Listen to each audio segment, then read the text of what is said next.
All right, here we are in the Gospel of John. Open your Bibles to chapter number 2. That's where we're at this morning. This is lesson number 5, this particular series. All right, in our last lesson we studied the passage that contained Jesus' first miracle, the changing of the water into wine at the wedding in the northern city of Cana. Now after his baptism, Jesus returns to his home area and displays a sign of his miraculous power, but to a very small number of people at the wedding, mainly his family and disciples. And this event is part of the first strand of narrative where John describes Jesus the God-man. So he's going to talk about, remember the overall theme of our study is Jesus the God-man and the various strands of narrative that go through this particular book. One strand being Jesus demonstrating that He is the God-man through His miracles and so on and so forth. Another strand of narrative is people responding to Him with faith and how that happened. And then the third strand of narrative is people responding with disbelief and how that happened. And I've explained to you several times how John kind of interweaves these three narratives together in his gospel. Now in the next section he continues with this strand demonstrating not in a miraculous act, but rather in an act of zeal and authority, Jesus' divine power. So the next scene is described as the cleansing of the temple. So now that Jesus has taken a first step into public ministry at Cana, He's going to go to Jerusalem for a very public and dynamic demonstration, not of a miracle, but of His zeal and His authority. So we go to John chapter 2, verses 13 and 14. It says, "The Passover of the Jews was near, and Jesus went up to Jerusalem. And He found in the temple those who were selling oxen and sheep and doves and the money changers seated at their tables."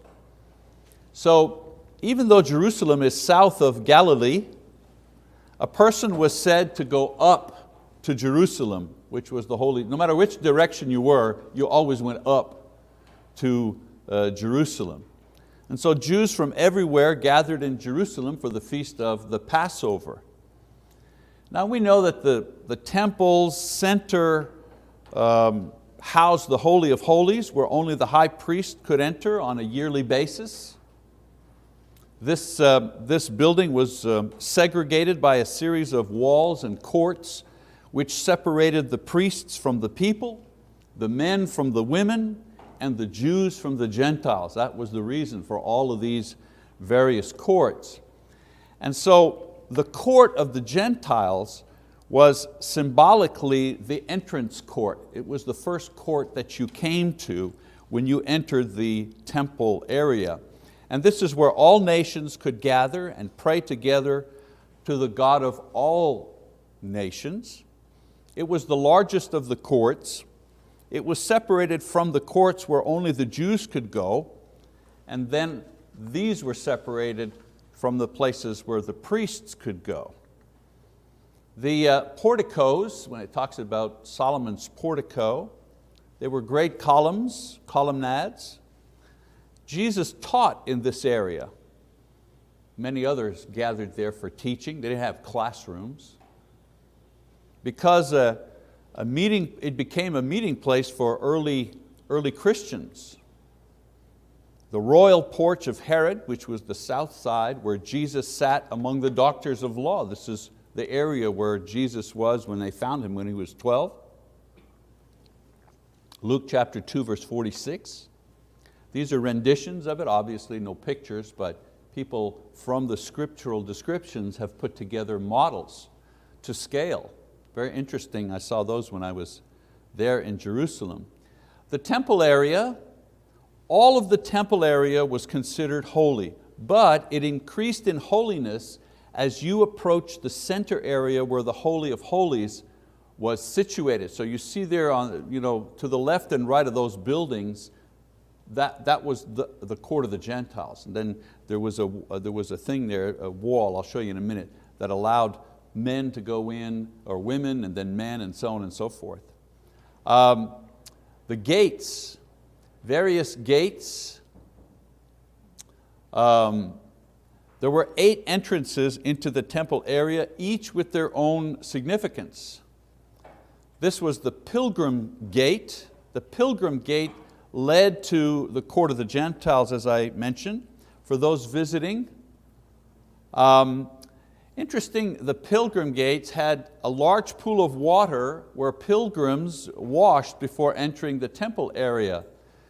The pool, it was called the Pool of Siloam. What was interesting, there was a pilgrim road which led from the Pool of Siloam all the way to the temple area. It was like a road that led from one area to the other, actually all the way to the steps that led to the pilgrim entrance. This is where Peter preached his first sermon, Acts 2:38. I'll go back there. These gates here, these were the pilgrim gates. This is where pilgrims would come from all over the world to worship. This is where Peter preached his sermon. Okay? People were baptized. They said, what do they have to do? Go all the way to the river? Well, no. There were pools of water there for the pilgrims to wash before they would go into the holy city. Josephus, the Jewish historian, claims that 1 to 4 million pilgrims each year visited Jerusalem. I'm showing you this, another diagram of the temple to show you the eastern gate. If you notice, it mentions the golden gate right there. That golden gate was also called the eastern gate. It was the main entrance to the temple area. It was the approach through the Mount of Olives and facing the Garden of Gethsemane across the small Kidron Valley. So if you were to go this way, up here was the Garden of Gethsemane. And then you would go down into the Kidron Valley and go back up again and enter into the temple through this golden gate or eastern gate. According to Jewish tradition, the Messiah was supposed to enter through this gate. So we read Zechariah chapter 9, says, "Rejoice greatly, O daughter of Zion, shout in triumph, O daughter of Jerusalem. Behold, your king is coming to you, he is just and endowed with salvation, humble and mounted on a donkey, even on a colt, the foal of a donkey." And so that passage is referring to Jesus' triumphal entry. In Ezekiel chapter 44, verses 1 to 3, it says, "Then he brought me back by way of the outer gate of the sanctuary which faces the east." So this is in one of Ezekiel's visions. That gate I'm talking, the eastern gate, right? Watch what he says in his vision now. He says, "And it was shut. The Lord said to me, this gate shall be shut, it shall not be opened, and no one shall enter by it, for the Lord God of Israel has entered by it, therefore it shall be shut. As for the prince, he shall sit in it as prince to eat bread before the Lord. He shall enter by way of the porch of the gate and shall go out by the same way." And so Ezekiel is talking about this eastern gate, and he's saying the Messiah is going to come through this gate. But then he, in his prophecy, says, but that gate will be shut. Now, that's that gate today. That gate today is shut. It's been cemented up, bricked up. Interestingly, when the Muslims conquered Jerusalem in 1530 AD, they blocked up this gate with stones and they planted a cemetery in front of it as their way of preventing the Jewish Messiah from entering in, thinking that no Jew would step on a foreign cemetery because it was unclean. In their mind, the Messiah will never be able to come now because they've blocked the eastern gate that he's supposed to come through, and if he's a Jew, a Jewish Messiah, he'd never step over the grave of a foreign power. Little did they know that the Messiah had already come. But anyways, little brickwork that was too late in coming. So this part of Jerusalem is still controlled by Muslims. The gate is still blocked, the cemetery is still there, and a mosque stands where the Holy of Holies sorry, I'll show you that later. Where the Holy of Holies used to be. So where the Holy of Holies used to be, now there's a mosque that stands exactly on that spot. All right, so back to historical temple. This is Herod's temple, by the way, not Solomon's temple. Solomon's temple was destroyed and then rebuilt again in the time of Herod. So there were the courts. This was the woman's court in the foreground, you see there before the steps. Women could not mix with men in the temple area and had their own area, but they could go no further in. It was in this court that the court treasury was, 12 trumpet-shaped containers for voluntary offerings. Jesus was sitting opposite the treasury when He saw the widow put in the 2 coins, her only 2 coins. She was in the court of women. The court of Israel was a smaller place. Once you left the court of women, you walked up the steps there, and that was the court of Israel. This was the place where Jewish men gathered who were neither priests nor Levites. This is where the Jewish laymen gathered for prayer and so on and so forth. The court of the priests, I've got different models I'm showing you. The court of the priests is not in the foreground, that's the court of the women. Go 1 step through those golden doors there, you had the court of the priests. Only priests could enter here. In this area was the altar of burnt offering, where animal sacrifices were made. The altar 45 feet long, 22 feet high. This is, in other words, steps up where the priest would offer. And then once you got beyond the door, that final door against the back wall there, that was the holy place. 3 areas in the holy place. There was the porch, an entranceway with gold covered the back wall and a golden lamp hung. There were 2 tables there out of gold and marble, held the showbread, which was eaten only by the priests. There was also a veil at the entrance. Then there was the hall. In the hall stood the golden altar, golden table, the frankincense cups, the golden lampstand, and here is where priests offered incense. And then there was the veil. A double veil separated the Holy of Holies from the hall. Only the high priest could access the Holy of Holies only once per year on the Day of Atonement. The Holy of Holies, the internal, that internal place there, had no furnishings. It was actually empty. In Herod's temple, there was nothing in there. When the priest would go in, he would simply offer prayer. What it originally contained was the Ark of the Covenant, originally back in Solomon's time. The tablet and the Ark of the Covenant had the tablets of the 10 Commandments, a jar of manna, Aaron's rod. Within the Ark of the Covenant was, of course we know the Ark of the Covenant was destroyed when the Babylonians destroyed Solomon's temple 587 BC. Then with time, eventually the temple began to be rebuilt, and Herod, during Herod's time, a lot of that construction was finished. So I want to go back, so that's kind of a few pictures about how the temple area, some of the geography, the lay of the land of that. So I want to go back to the court of the Gentiles, because it says that Jesus cleansed the temple. Now the court of the Gentiles represented the place where Gentiles, converts to Judaism, as well as Gentiles, could enter here, but they could go no further under penalty of death. The Jews could not execute the death penalty under Roman law, except in this case for this particular violation. So here's another picture here. You see the arrows point to certain signs that were there on that low wall before someone left the area of the Gentiles. And those signs warned people, if you're a Gentile, don't go past this area, because if you do, it's under the penalty of death. They were serious. So this is what Paul the Apostle was nearly killed over in Acts chapter 21, verses 27 to 32. He was accused of willfully bringing a Gentile across that barrier into the part where only the Jews could go. So this is where the money changers were. That's my whole point.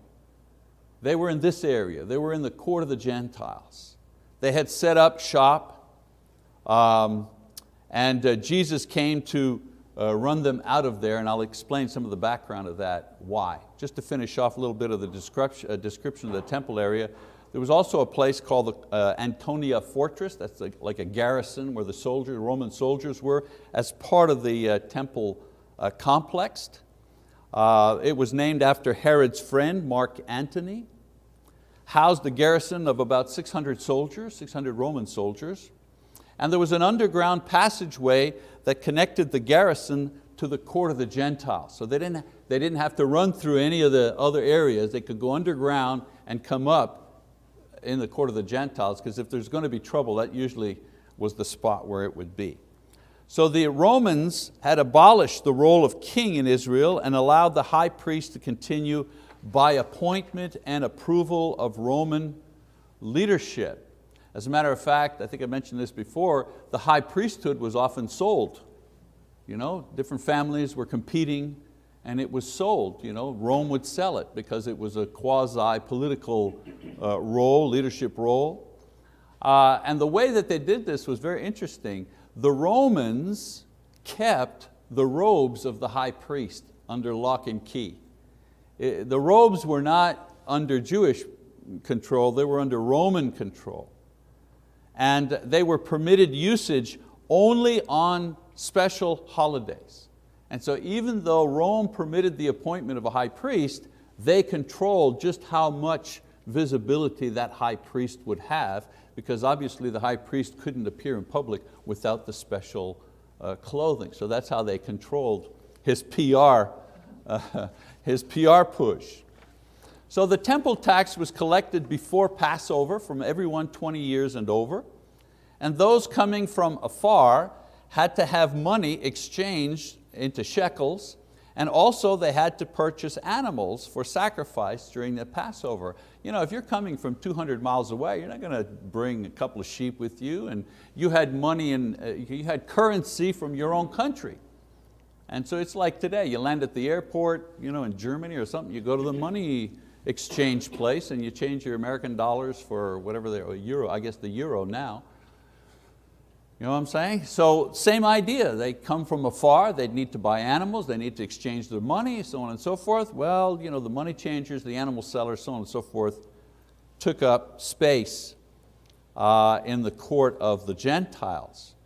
Now originally this commerce had taken place outside the temple walls, but with time the merchants had been allowed to set up in the court of the Gentiles. The importance of this speaks to why Jesus went in to cleanse the temple.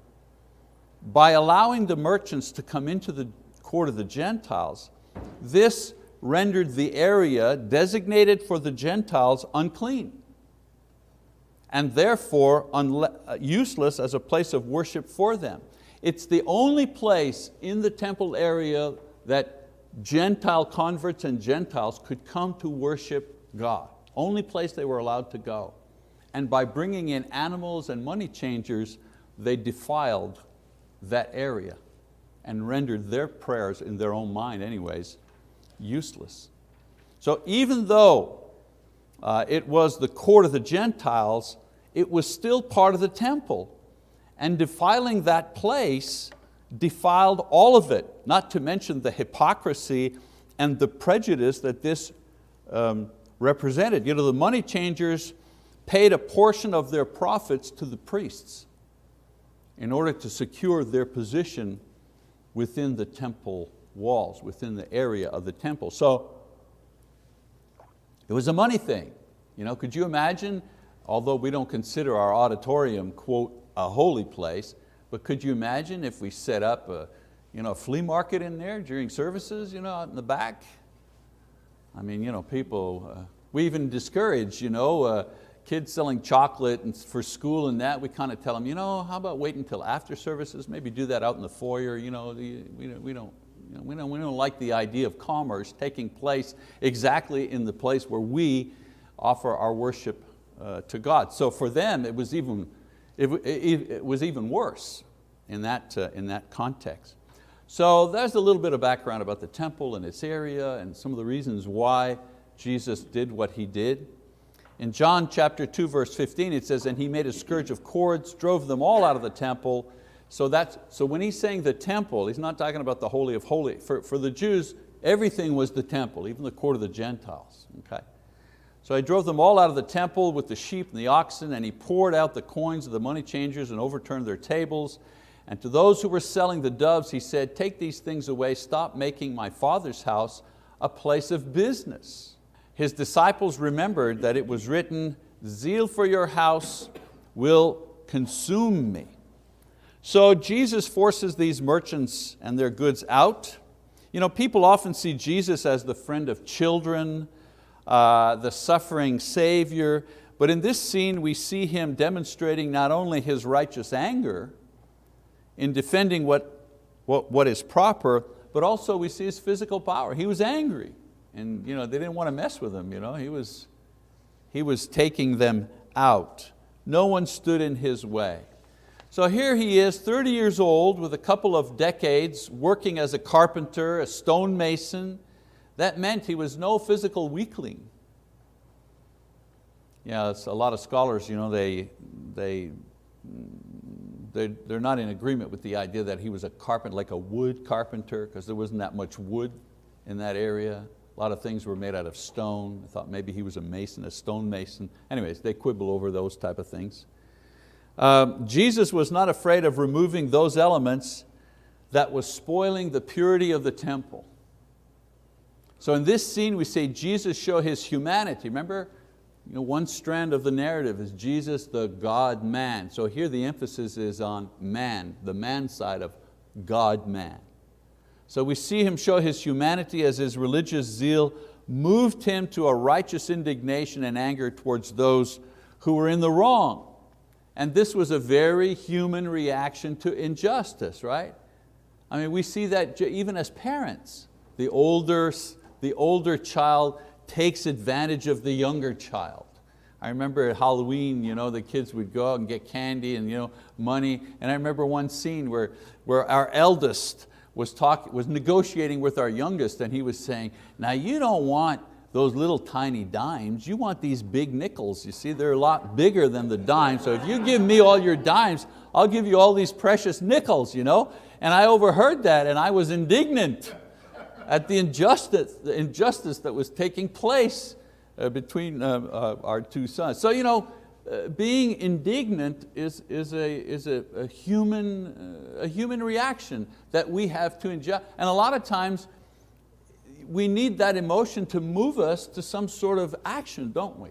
To take action against something which is unjust and not right. So Jesus, we see that part of Him. So after Jesus' cleansing of the temple area, the Jewish leaders, they don't arrest Him. Instead, they ask to see if he has any sign to confirm that He has a right to do this. After all, He might be a prophet. It says the Jews then said to Him, what sign do you show us as your authority for doing these things? And Jesus answered them, destroy this temple, and in 3 days I will raise it up. Then the Jews said, it took 46 years to build this temple, and will you raise it up in 3 days? But He was speaking of the temple of His body. So when He was raised from the dead, His disciples remembered that He said this, and they believed the scripture and the word which Jesus had spoken. So Jesus knows their hearts. He knows what's going on inside of them. They don't really want to believe. For people who don't want to believe, no amount of proof is enough. So remember, I keep going back, the 3 strands. What have we just seen here, just in this short passage? The Jewish, He does something that demonstrates something about the God-man, and then the reaction of the Jewish priests and the leaders. Belief or disbelief? Well, disbelief, right? So Jesus reveals in a veiled manner the sign that will furnish undeniable proof of His identity. However, in the end, it'll be the proof that will convict them of their disbelief. If you're believing and then receive proof, it confirms your belief. But if you're disbelieving all along and the proof comes out, it's a proof that you were wrong in disbelieving. He will ultimately die because of their rejection and their disbelief, the cause. His resurrection, however, will become not only the proof of his legitimate claim as the Messiah, it'll also be the proof that their disbelief was wrong. Now, of course, the prophecy made here about the destruction of his body and its resurrection, as well as the destruction of the city and the temple, both were fulfilled, right? So first, through his death, burial, and resurrection, only 3 years later, his prophecy about, destroy this temple, in 3 days it'll be raised. And also in 70 AD, the Roman army laid siege to the city and eventually killed most of the inhabitants, and then literally took the city apart stone by stone. Josephus, the Jewish historian, estimates that over 1 million people were killed during the 70 AD siege. That was just one battle. We're talking over a year. I think 18 months they laid siege to the city of Jerusalem. People died of starvation, they killed each other, and then finally when they went in, they just wiped them all out. So if you travel by the city today, Jerusalem, you can still see the huge stones in a rubble at the base of the walls built by the Crusaders. The original stones of Herod's temple are still in rubble. They've left them there. Now they're like a tourist attraction, but they're very real. They burned what they could burn. They carried off what precious metal and cloth that they could find. They disassembled the walls. They disassembled the temple. They also, this is significant, they also destroyed the genealogical records that were stored in the temple area by which the Jews could trace their original lines, which tribe they belonged to. Why was that important? Yes, you had to be able to trace your lineage back to a particular tribe, the tribe of Levi. You had to be able to trace your lineage in order to establish your credentials to serve as a priest of any kind. So this was a death blow because without the records, there was no way to know for sure what land was your land or determine who could serve as priest, even if tomorrow, the temple area that stands today was destroyed and it all became rubble, and all the Jewish people all over the world put their money together and rebuilt the temple, and they did it to scale with gold. And even if they did that, what would they be missing? Well, they'd be missing priests to offer the sacrifice. Even if they wanted to do that, they'd be missing the priests because no one could claim to be a priest according to their laws. Today, there it is, that's the thing I wanted to show you. Today, a mosque stands on the spot where the temple and the Holy of Holies once stood, and it's called the Dome of the Rock. Now the Jews still believe that one day the temple and the Holy of Holies will be rebuilt. As a matter of fact, they pray for this at the Wailing Wall, which is the western wall, the only remaining section of wall from that time. It's about 100 yards from the spot where the Holy of Holies once stood. So 100 yards from where the Holy of Holies once stood now remains a portion, the western wall. Remains, just a portion of that wall. And in that wall, between the mortar, a lot of holes, the mortar's been worn out and so on and so forth. And what they do is they write their prayers down and they roll them up in a little scroll and they put them into the little crevices and cracks and so on and so forth into the Wailing Wall.